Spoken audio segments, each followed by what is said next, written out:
I've been helping people improve their kidney health for more than 10 years now. And when it comes to protecting your kidneys, the way you eat is everything. The diet alone can make the difference between ending up in dialysis and improving your kidney function. But planning and following the right diet is not easy. The renal diet is complicated because it varies depending on your stage of kidney disease, your blood test results, your body weight, your medical conditions, and your medications.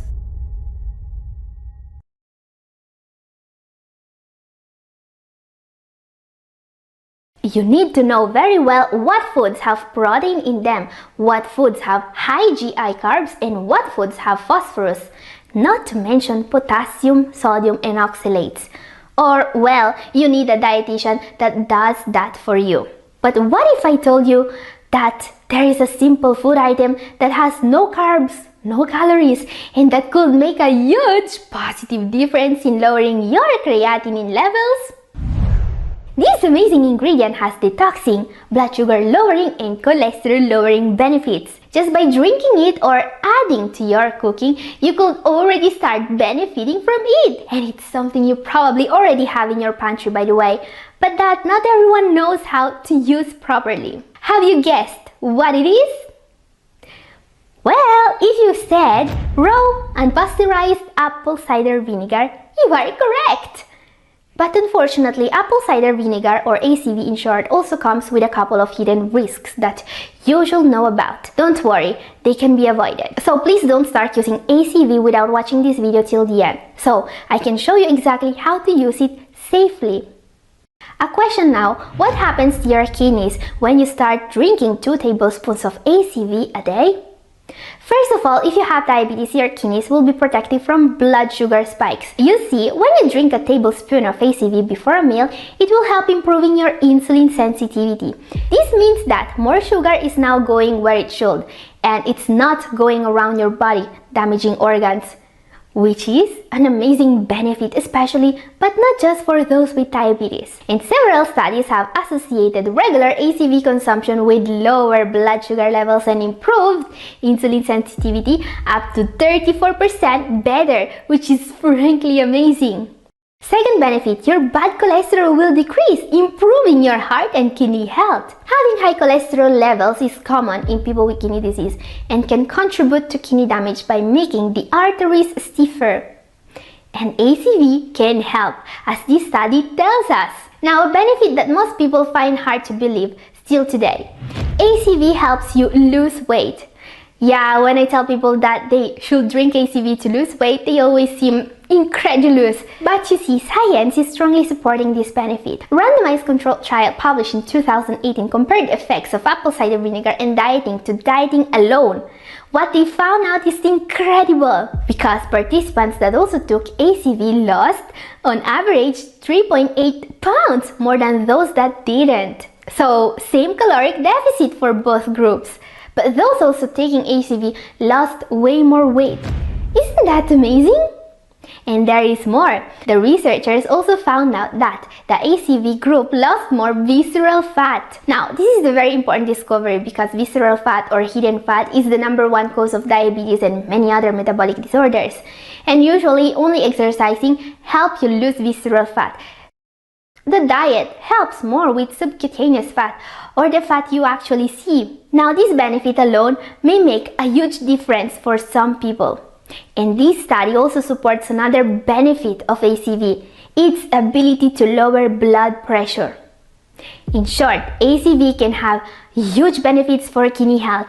Those who need to lose weight and those with diabetes will benefit more, but it can really help everyone. Yes, this is an impressive list of health benefits for what some people consider just one of the blandest dressings. Now, before you rush to the nearest store to buy apple cider vinegar, I have to warn you about 2 dangers that you need to avoid. These are the enemies of apple cider vinegar, and they can ruin its benefits for your kidneys. So, question, how can you avoid the hidden dangers of ACV? First of all, you want to protect your teeth from it, because you see, ACV is slightly acidic. Not for your kidneys, don't worry. The renal acid load of ACV is negative, meaning that it actually removes acid from the body, protecting the kidneys. But ACV is acidic for your teeth, and that's bad because it may cause the enamel to weaken. But don't worry, these can be solved. There are two ways actually. First, you can mix ACV in a glass of water and then drink it with a straw. This is great if you want to drink ACV before meals, by the way. But you know, some people like ACV in their salads. I'm one of them, by the way, and I'm not losing my teeth. To prevent any damage, a good solution may be to brush your teeth before the meal and then to rinse them thoroughly. This solves the first hidden danger. What about the second risk of ACV? Now, the second risk of ACV is connected to the food industry. They have been trying to ruin apple cider vinegar for years. Why? Because they want to make it look more appealing and to make it last longer on the shelves. And most of all, they want to make it cheaper. But in doing so, they destroy its natural properties and make it useless for your health. How do they do that?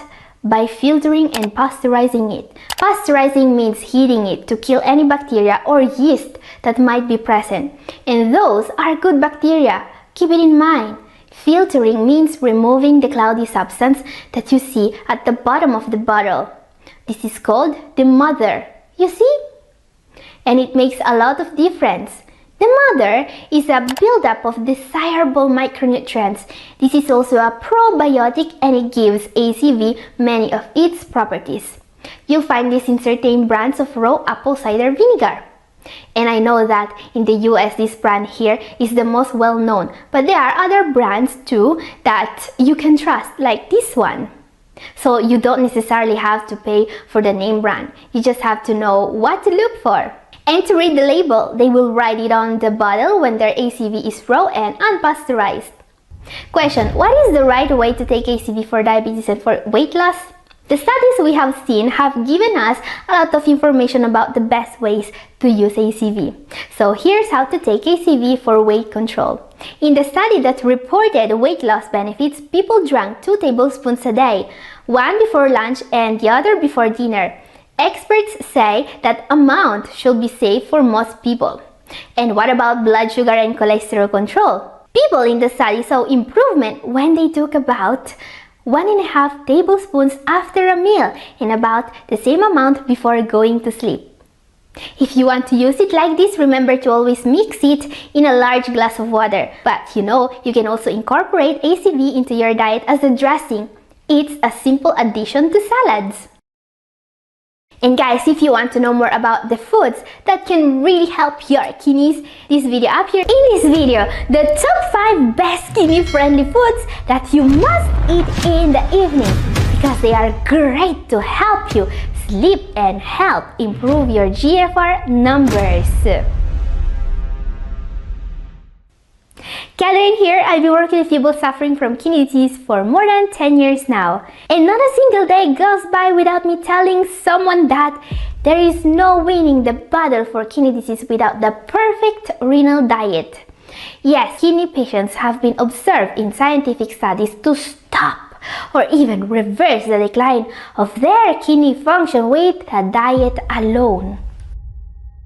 Yes, the diet is crucial to protect the kidneys, and this is why I make so many videos about the best foods to eat. Now, there is only one thing that's maybe just as important as the diet, but that's way more underrated. I'm talking about sleep. Okay, now you may ask, is sleep really that important for kidney health? You see, according to science, poor sleep is one of the most underrated dangers for our kidneys. 1 in 3 of us suffers from poor sleep, and the result of all those sleepless nights can do more damage than people realize. Did you know that sleeping less than 6 hours per night is proven to have profound consequences on your physical health? Obesity, coronary heart disease, diabetes, high blood pressure, and a shortened life expectancy are all linked to poor sleep. Sleep is essential for physical and mental well-being.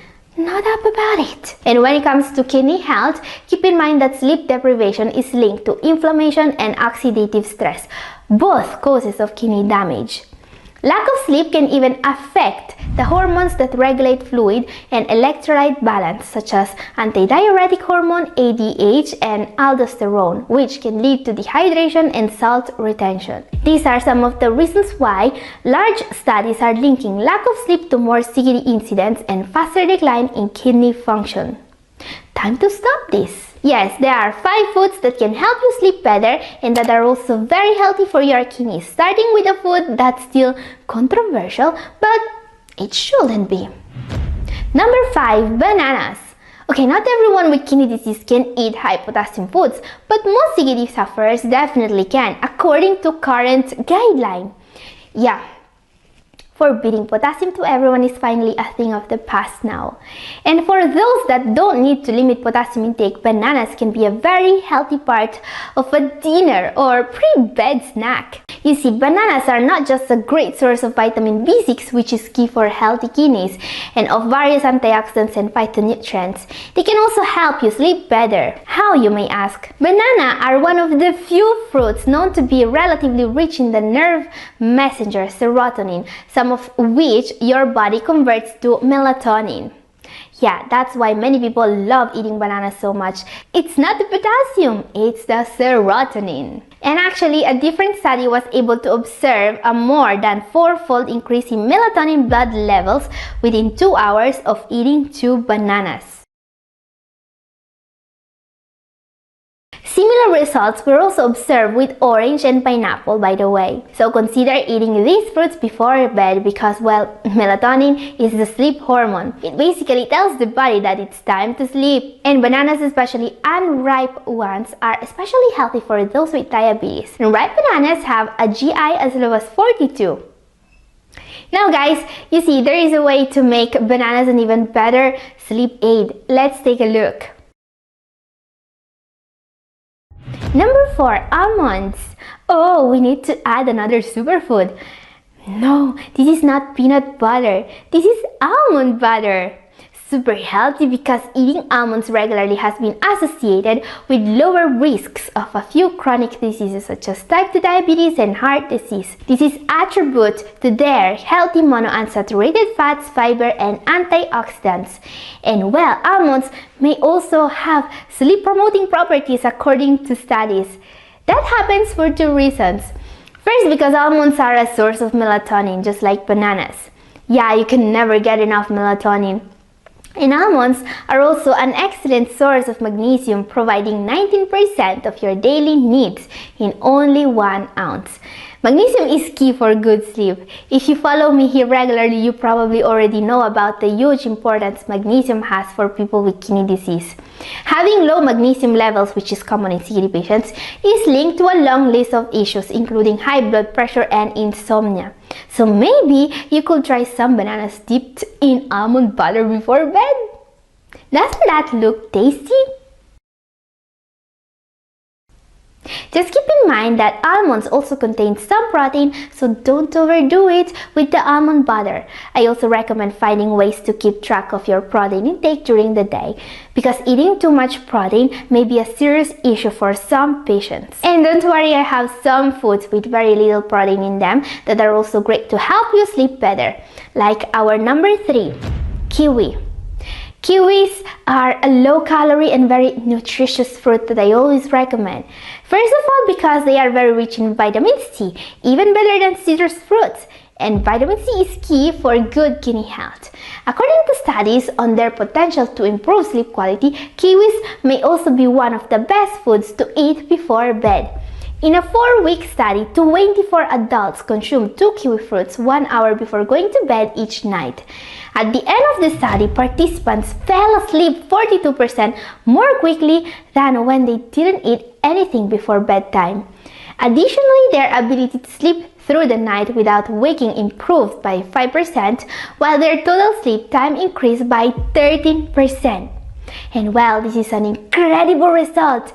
Researchers believe that this is due to serotonin present in kiwis. As we have seen, serotonin doesn't just make you feel better, it also aids in the production of melatonin. Amazing! What could be even better? Well, our number 2. This is a berry with many incredible properties, and it will also help you sleep better. Number 2. Goji berries. The goji berry, also called the wolfberry, is a bright orange-red berry that you will usually find in the dried food aisle of the supermarket. And while goji berries have always been touted for their anti-aging effects, they have many health benefits. They are especially rich in antioxidants that help in removal of free radicals and other toxins that burden the kidneys. They are full of beta-carotene, which helps the kidneys filter toxins out of the blood. And the amount of beta-carotene in goji berries is among the highest of all edible plants. But there is more. Goji berries are also high in melatonin, which may really help improve sleep. This is why goji berry juice was tested in a placebo-controlled study for its sleep-promoting ability, with an amazing result. In a 2-week study from 2008, participants drank 4 ounces or 120 milliliters of goji berry juice or a placebo beverage. More than 80% of people in the goji berry group reported improved sleep quality, and about 70% found it easier to wake up, while around 50% reported feeling less tired. People in the placebo group reported no such benefits. So time to add this amazing berry to your dinner. But wait, is there a food that's even better than goji berries when it comes to making you sleep better? Is that even possible? Well, our number 1 for today is not technically a food, but it's definitely something you can enjoy before going to bed, and that can help you sleep better, among other things. I'm talking about number 1, chamomile tea. Chamomile tea is a popular herbal tea that may offer a variety of health benefits. First of all, it's rich in antioxidants, great to help with kidney health. Keep in mind that people take in way more antioxidants from teas and coffees than from foods. This is why adding 1 cup of chamomile every night could make a positive difference. There is also some evidence that drinking chamomile tea may boost your immune system, reduce anxiety and depression, and improve skin health. But well, that's not why people drink chamomile tea. They drink it for its amazing sleep-promoting benefits that are also supported by science. Chamomile is especially good at making you fall asleep quicker, says science. A study found out that those who consume 270 milligrams of chamomile extract twice daily for 28 days fell asleep 15 minutes faster and experienced less nighttime awakening compared to those who didn't consume the extract. And what's interesting is that chamomile works in a different way from the other foods in today's video. It actually contains an antioxidant called epigenin that binds to certain receptors in your brain that may promote sleepiness and reduce insomnia. Amazing! And guys, if you want to see more foods with incredible kidney protecting properties, my video up here is...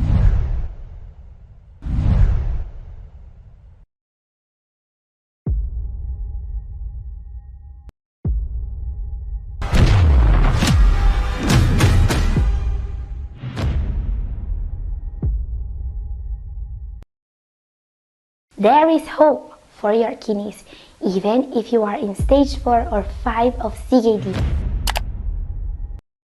But before I do that, let me ask you a question. How many of you like milk? Well, I used to love milk before I found out that milk and dairy products in general are too high in phosphorus, and they can actually be harmful for basically anyone suffering from kidney disease. But hey, the bright side is that replacing these foods with foods that can actually help the kidneys can make a tangible difference. That's right. And this is one of the most valuable lessons that I've learned over these years. And it's a simple lesson.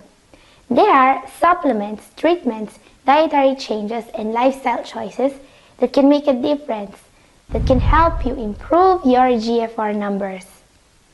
But they only work if you are doing your best to make them work.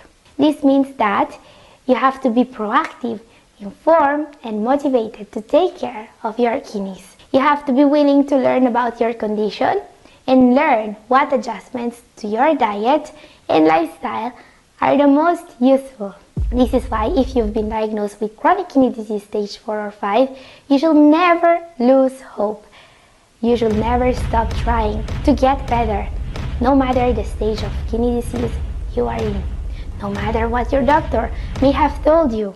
This is why today I want to share with you 6 steps every single CKD patient in stage 4 and 5 pre-dialysis should be taking in order not just to stop the decline of their GFR, but to improve their numbers.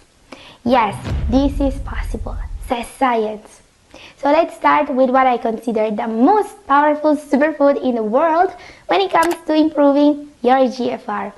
This is a favorite of vegans because it is one of the best plant-based sources of iron in existence. It's also incredibly high in calcium, with over 26 times the calcium in milk.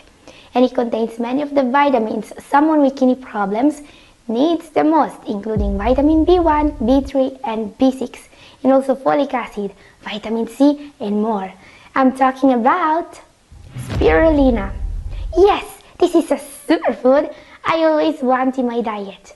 And I recommend taking around 1 teaspoon of spirulina before going to sleep for many reasons actually.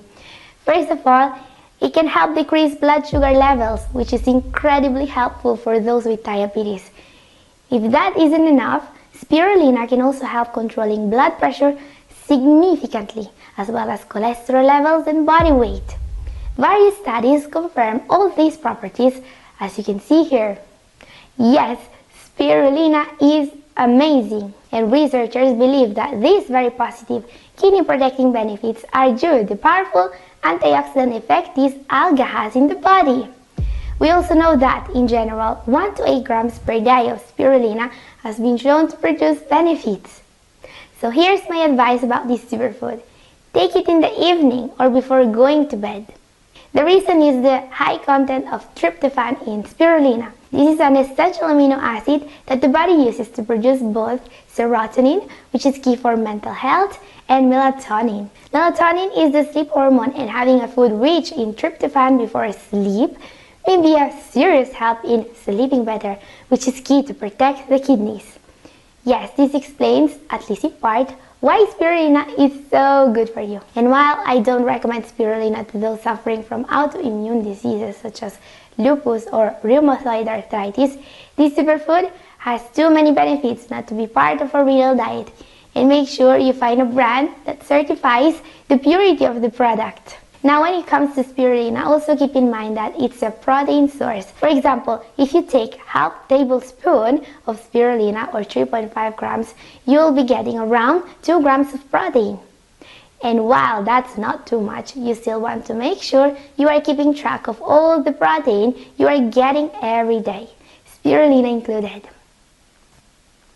And guys, it's clear that managing protein in the renal diet is one of the most important aspects of managing kidney disease. But I won't go too much in depth about that today. So if you want to know more about this part of the treatment for kidney disease, please watch my video up here and also down in the description. Now, a very important question, and I'm sure many of you are wondering the same thing. Is it really possible to improve your GFR in stage 4 and 5 of CKD? The answer is yes. It is possible. And I'm not just saying that because I want you to feel better. I'm saying that based on scientific evidence from a study published in the journal PLOS ONE. This study analyzed the data of 406 patients with CKD. The researchers found that 62 patients, 15.3%, showed a sustained improvement in their GFR over time with an average increase of 1.88 milliliters per minute per year. These patients who reversed kidney disease progression had various types of CKD, and many of them were in stage 5 pre-dialysis. So, what does this mean for you? It means that you have a chance to improve your kidney health even if you are in the advanced stages of CKD. It means that you should not give up on your kidneys, but rather work with your doctor to find the best treatment plan for your condition. It means that you should follow the steps that I'm going to outline today, which are based on the most recent scientific breakthroughs and are proven to help slow down or reverse the progression of CKD. Now, the aim of this study was not just to prove that GFR improvement is possible in CKD patients at any stage through stage 4 and 5, but also to identify what factors are associated with GFR improvement, alright? Very important question. What factors are key to reverse the decline of GFR? In the study we just examined, a higher number of therapeutic targets achieved directly correlated with an increased chance of stopping or reversing the decline of CKD. It's clear that we want to be 100% sure we are actually achieving these targets. The study outlined 5 therapeutic targets. Let's see what they are. First, blood pressure. It's clear that managing this aspect is crucial. Second is proteinuria. Spoiler alert, this turned out to be the most important factor. More about this later in this video. Third, use of renin-angiotensin system blocker. Fourth, also very important, the number of complications present. Anemia, hyperphosphatemia, metabolic acidosis, and hyperkalemia. Solving these complications really made a huge difference. Fifth, diabetes. Also very important to manage, obviously. So, let's see how are you supposed to achieve the targets outlined by this very important study. Keeping your pressure in check was the first point on the list. Guys, I cannot stress how important it is to maintain a pressure below 130 over 80 millimeters of mercury. Make sure you are not over this limit. Now, in my videos, I usually focus on natural ways to achieve this very important target. Regular exercise, limiting sodium consumption, keeping the right weight, and even certain natural supplements are all going to help. But you know, not everyone is able to keep their blood pressure in check without medications. And that's fine. It's not your fault. You can still take medications for blood pressure and improve. Now, another very important therapeutic target is controlling diabetes, according to this study. Improvers had diabetes mellitus less often than non-improvers. What this means is that someone with diabetes is less likely to improve, unfortunately. But it's not impossible to improve, even if you have diabetes. Actually, of the 62 people that improved their GFR, 9 had diabetes. But also keep in mind that diabetes can be reversed, and this is key to protect the kidneys. Now, there is something even more important than diabetes and high blood pressure. Don't skip the next point if you want to have the biggest chance possible of reversing the decline of your GFR numbers. Step 5. Take care of the complications. Complications are, in short, all those issues that are caused by kidney disease and that can actually damage the kidneys. Hyperphosphatemia, metabolic acidosis, anemia, hyperkalemia, and elevated parathyroid hormone. They all need to be taken care of if present. Now, the problem with complications is that most doctors overlook them. Anemia is a typical example. Anemia causes a lot of issues, including fatigue, and there is no doubt that it makes GFR decline at a faster rate. Now, the biggest problem, not enough patients are being treated, and most patients are not even actually being tested. This is why I encourage you to get informed about it if you have any of the symptoms, including fatigue, shortness of breath, headaches, but also cold hands and feet. Now, thyroid problems are also underdiagnosed, just like anemia. Most people who have thyroid problems are not actually diagnosed. Hypothyroidism, which is a condition where the thyroid gland does not produce enough thyroid hormones, is especially common in those with CKD. Hyperthyroidism can cause symptoms such as fatigue, weight gain, cold intolerance, dry skin, hair loss, constipation, depression, and cognitive impairment. However, some of these symptoms may overlap with those of CKD or other comorbidities, making it difficult to diagnose hyperthyroidism in people with CKD. Ask your doctor to be tested. Thyroid problems can be treated, and this may lead to an improvement in kidney function. Another very common and dangerous complication is hyperphosphatemia, or too high phosphorus levels. Hyperphosphatemia is often present when metabolic acidosis, or too much acidity in the body, is also present. They can all be dealt with the right diet, a diet without meat, dairy, fish, and processed foods. Hyperkalemia, or too high potassium levels, is another complication that many patients have to deal with. Now, this is a controversial issue. You see, for decades, high potassium levels were considered mainly caused by reduced GFR and by foods rich in potassium. Today, we know that is not the case. What actually causes hyperkalemia are conditions such as unmanaged diabetes, metabolic acidosis, but also taking ARBs and ASI. Eating less potassium doesn't really help keeping potassium levels under control. If you have any of these, make sure you are being tested and treated adequately because they can make your GFR numbers decline faster. And by the way, I made a full video about each of these complications. So if you need to know more about any of them, just ask in the comment section and I will give you a link. Number 6. This is probably the most important step in order to reverse the decline of your GFR numbers. Step 6. Beat proteinuria. This step is definitely one of the most important things you can do to help your kidneys. Proteinuria, also known as protein in urine or albuminuria, is the most powerful predictor of kidney function decline in all the stages, which means that there is no improving if proteinuria level is not under control, and this is true for people in all the stages of kidney disease. So when it comes to proteinuria, our goal should be to keep this level below 30 milligrams per gram, because as we can see here, the higher is proteinuria, the higher the chance of kidney disease progressing to a worse stage. Okay, so how do you make sure your proteinuria is not too high? There are various strategies that actually work. There is a vitamin that's needed to keep proteinuria under control. There are foods that can help. And of course, there are medications that can be used. There are actually 2 new medications that doctors are just starting to prescribe and that can make a huge difference with proteinuria and consequently with CKD. I've talked more in depth about this in my recent video, it's up here.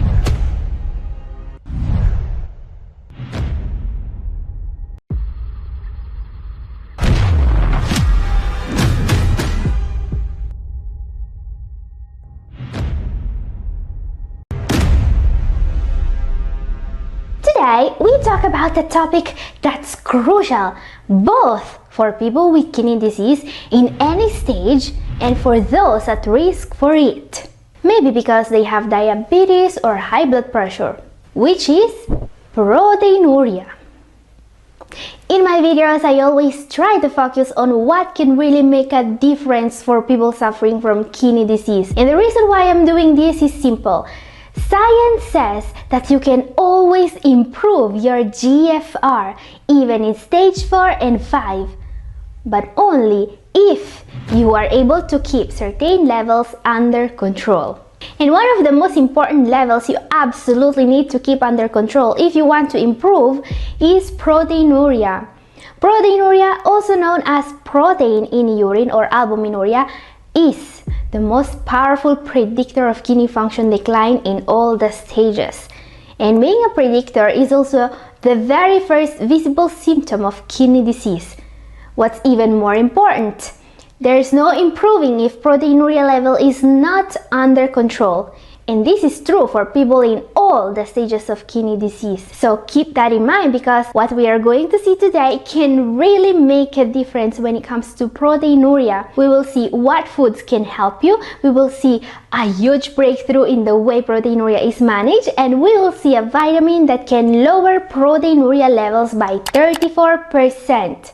So make sure you don't miss anything. Let's start with the foods. There are just 4 foods that have actually been studied for their effect on proteinuria. Let's see what they are. Starting with flaxseed. If you don't know about this superfood yet, well, this small seed is truly incredible. Often recommended to those following a renal diet, flaxseed comes with many health benefits. Flaxseed is rich in fiber, alpha-linolenic acid, and lignans, a type of polyphenols with antioxidant properties. And these nutrients have been observed to produce huge benefits when flaxseed is consumed regularly. Flaxseed can lower your blood pressure. It can also help with sugar levels and cholesterol. Yes, it's a true superfood. What's more incredible is that in a study on people suffering from lupus nephritis, those eating flaxseed every day for just 4 weeks were able to lower their proteinuria levels significantly, as well as their creatinine levels. Now, lupus nephritis is a type of inflammatory kidney disease, and researchers believe that any kidney patient may benefit from the property of this small seed. But remember that to add it to your diet, you need to crush or green flaxseed. Or you can try flax meal, another food with incredible benefits when it comes to proteinuria. Ginger. Ginger is a must in any renal diet, in my opinion. Recent research is linking ginger to a plethora of health benefits. It can drastically lower blood sugar levels on the long term, essential for those with diabetes. It helps lower cholesterol levels, and it was also linked to lowered proteinuria levels. Amazing what a little root can do! Just like for flaxseed, we believe that all these benefits are due to the incredibly powerful anti-inflammatory effect of ginger. Okay, up next is the only good source of a mineral that you really need: Brazil nuts. Brazil nuts are highly recommended to be included in a CKD diet by health professionals due to their significant amount of selenium. Selenium is a mineral that's been used to fight kidney disease, and it also has an effect on proteinuria. You see, a deficiency in this mineral, which is pretty common, is considered a cause of kidney damage. And this small nut is not just delicious, it's also the best source in the world of this essential mineral. Just remember to eat just 1, maximum 2 of these per day, as they are very rich in selenium. And yes, these foods are not just tasty, they can actually make a difference. So if you think this information is useful for you, consider sharing this video with anyone you know who may also benefit from a healthier diet. And also give it a like if you want. Another food that can help you is chia seeds. Many seeds can be beneficial in a renal diet, but chia seeds are somehow special. Eating chia seeds regularly may improve heart health, reduce cholesterol levels, and even decrease the risk for developing diabetes and heart disease. And the reason why chia seeds are so good for you is simple. They're one of the best sources of a nutrient that's known to reduce proteinuria and that also slows down kidney disease progression. I'm talking about omega-3 fatty acids. And these essential nutrients are incredibly good for you. I recommend both eating foods rich in omega-3s such as chia seeds, walnuts, and even flaxseed, and also supplementing omega-3s. When it comes to omega-3 supplementation, science is pretty clear.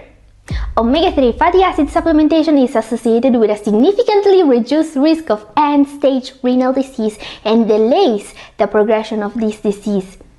This is what a large review of studies that included 444 kidney disease sufferers was able to prove. Researchers also pointed out that supplementing omega-3s was associated with a lower risk of proteinuria, which is great, by the way. Omega-3s are something I always recommend. Now, it's important to notice that we are talking about supplements here, because you see, while omega-3s from nuts and seeds such as chia seeds or walnuts are great, you still want to supplement. There are so many kidney protecting benefits you could get from omega-3s, and reducing proteinuria is only one of them. But don't go away yet! There was a breakthrough recently in the way proteinuria is managed. A new medication reduced proteinuria by over 30% in just 4 months in a trial involving 5,734 participants.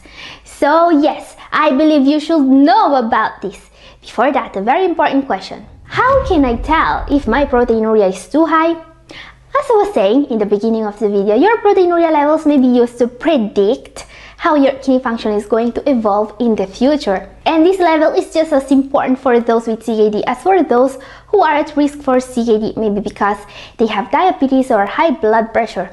And I bet you want to know how to tell if your kidneys are going to get better or worse. So let's see how you can read your proteinuria levels by yourself. Also known as albuminuria or proteinuria, this level is usually indicated on your blood analysis as ACR, but you could also find albuminuria.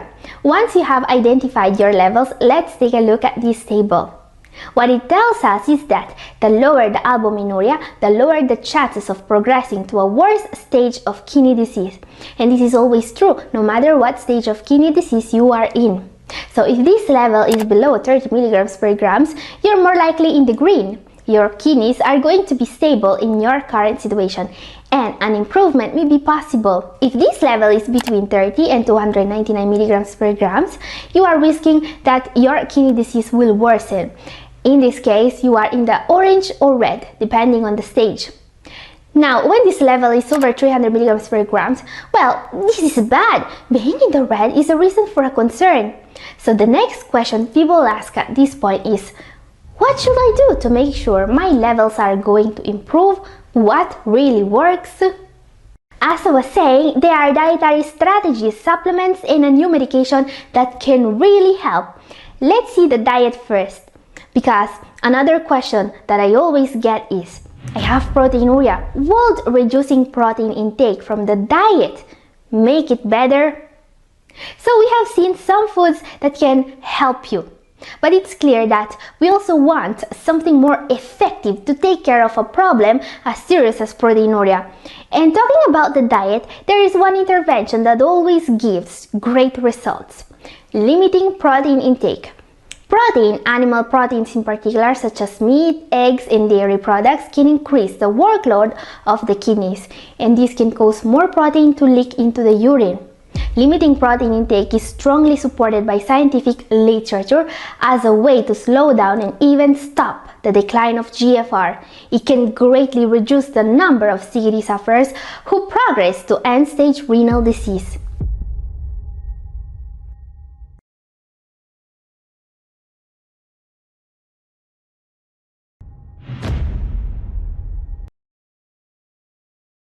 Says science. And yes, reducing protein intake also has a strong effect on proteinuria. Now, one may think that eating less protein directly reduces the amount of protein in the urine, and while this result is actually to be expected, the reason why reducing protein in the diet reduces the protein in the urine is more complex. Science says that in case of CKD, the less protein in the diet, the better the kidneys are going to work. This also means that they are going to leak less protein. But just because they are now more protected, not because there's, less protein going around. Remember that the protein the kidneys may leak is from the body, not from what you eat. And let me know in comment section if you are following a low protein diet. Now, the low protein diet is a big topic and it's extremely important for the health of your kidneys. This is why I've made a new video about it recently. I've also addressed some of the biggest concerns about this diet. My video is up here and also down in the description if you want to watch it. But don't go away yet. There has been a breakthrough in the way proteinuria is being managed that could make a huge difference, especially for those with diabetes. Let's take a look. Question: what's new about proteinuria in the world of medicine? A medication has recently been approved for people suffering from diabetes and kidney disease. What's incredible about it is that it can lower proteinuria levels drastically. A reduction of more than 30% in proteinuria is to be expected. This medication is called finerenone, sold under the name Creatinine. Today, it is used to reduce the risk of kidney function decline, kidney failure, cardiovascular problems in people with chronic kidney disease associated with type 2 diabetes. If you have diabetes and your proteinuria is high, you should really talk with your nephrologist about this new medication, especially because finerenone can also be taken with Forxiga, another innovation in the field of nephrology. And we also know that combining these two can have a huge effect on delaying end-stage renal disease. By the way, there is currently a clinical trial ongoing to evaluate the effectiveness and safety of finerenone in people with non-diabetic chronic kidney disease. So, in the near future, there is a possibility that all kidney disease sufferers may use this innovative medication to reduce their proteinuria. Time now to see a vitamin that is actually proven to help. Researchers have recently discovered that there is a vitamin that can significantly reduce the severity of proteinuria among people with CKD. Actually, every single kidney disease patient should be supplementing this one. Deficiencies are extremely common when it comes to vitamin D. Vitamin D really is the kidney vitamin. Low vitamin D levels have been linked to fatigue, frequent infections, bone problems, a dozen other nasty problems, and way higher proteinuria levels. And getting vitamin D levels back to normal can help fight diabetes, lowers hypertension, and it also protects the kidneys. In particular, what a recent study found out is that supplementing a special form of vitamin D could give incredibly effective results with proteinuria. But wait a moment, before starting to take vitamin D3, there is something you absolutely need to know about this vitamin before taking it. Keeping the levels of this vitamin in the correct range is not always easy. You see, a recent study shocked the field of nephrology. All kidney disease sufferers in this study had low levels of vitamin D. This is why, in the study I've mentioned earlier, people with kidney disease were given paricalcitol, a special activated form of vitamin D. What to do then? Get informed. Find out if your levels are in the correct range. And I've researched this issue more in depth, and there is a solution to it that works in most of the cases. And I've shared my findings in this video up here. In this video, why your doctor lied about the most powerful remedy for kidney disease. There is one vitamin that's more powerful than any herbal remedy, treatment or therapy. Keeping these vitamin levels in the correct range means delaying dialysis by years because it reduces proteinuria. And yet, a recent study found out that all kidney disease patients have low levels of this vitamin, including those supplementing it. Gathering here today, we are going to uncover one of the deepest secrets in the world of kidney disease. What I'm going to share with you in the next few minutes can change your life. It's not every day that findings like this one get revealed, and today I will show you exactly how to use this knowledge to beat kidney disease. Yes, there are ways to beat kidney disease. I've seen people doing it. But I'm absolutely not saying that improving kidney function is easy, because otherwise nobody will end up on dialysis and nobody will need a kidney transplant. Nope. Unfortunately, kidney disease and renal failure are terrifying illnesses that are taking an incredible toll on the world population. In today's video, I'm not going to tell you how scary and devastating kidney disease is. What I want to show you is one of the most powerful steps in the direction of getting out of kidney disease. A recent study shocked the field of nephrology. All kidney disease patients in this study had low levels of vitamin D. Vitamin D deficiency is linked to proteinuria and higher creatinine levels. Not to mention that there is also a proven association between low serum vitamin D levels and a faster decline in kidney function.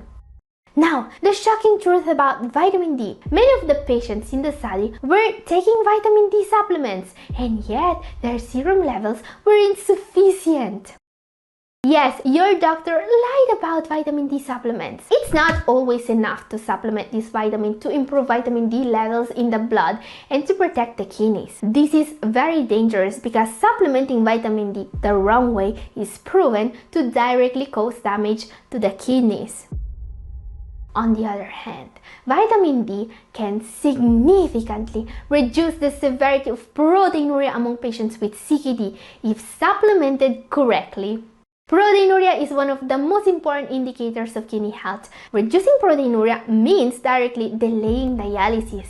Also, kidney disease patients with the higher levels of vitamin D are considerably less at risk of dying from cardiovascular disease, the #1 cause of death in the world. So let's answer a very important question. Are your vitamin D levels low?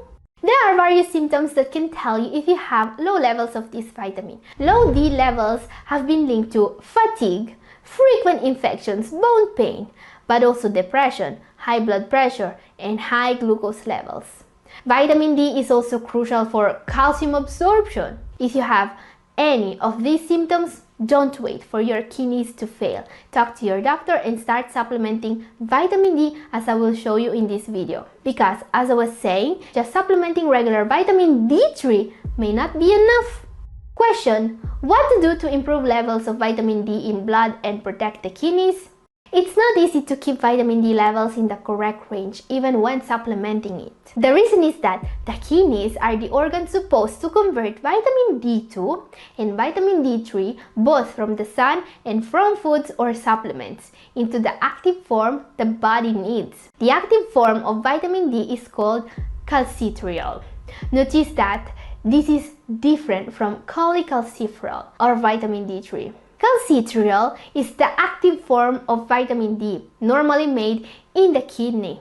What many people don't know is that you can actually supplement calcitriol to improve vitamin D levels in blood in kidney patients. Now, calcitriol is not a supplement you can buy over the counter.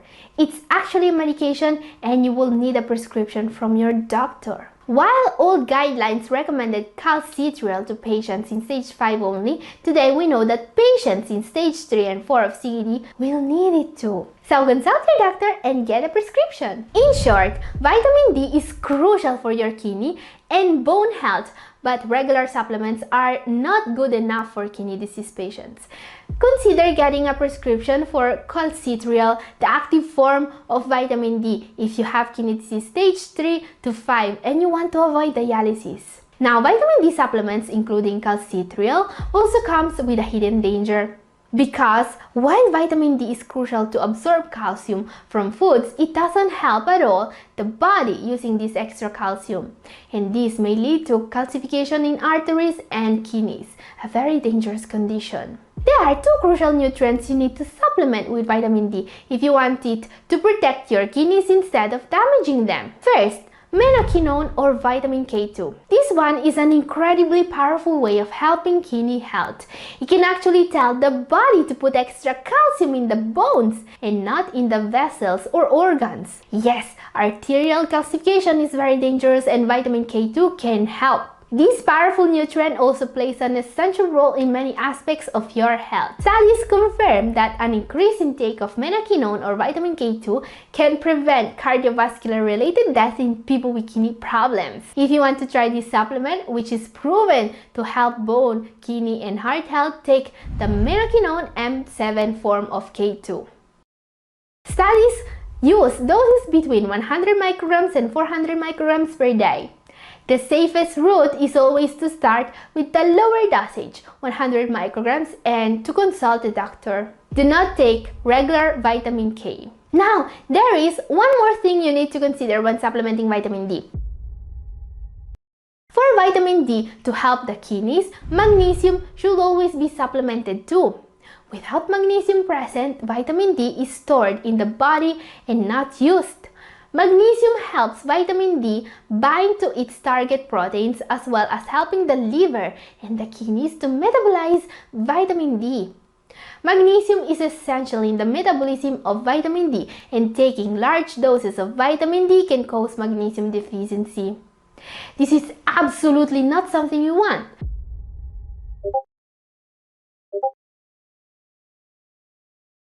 Magnesium deficiency is just as dangerous as vitamin D deficiency. It causes high blood pressure and kidney damage. Guys, I've explained all you need to know about magnesium in my video up here. Watch it now to know more, and this is all for today. Thank you for watching.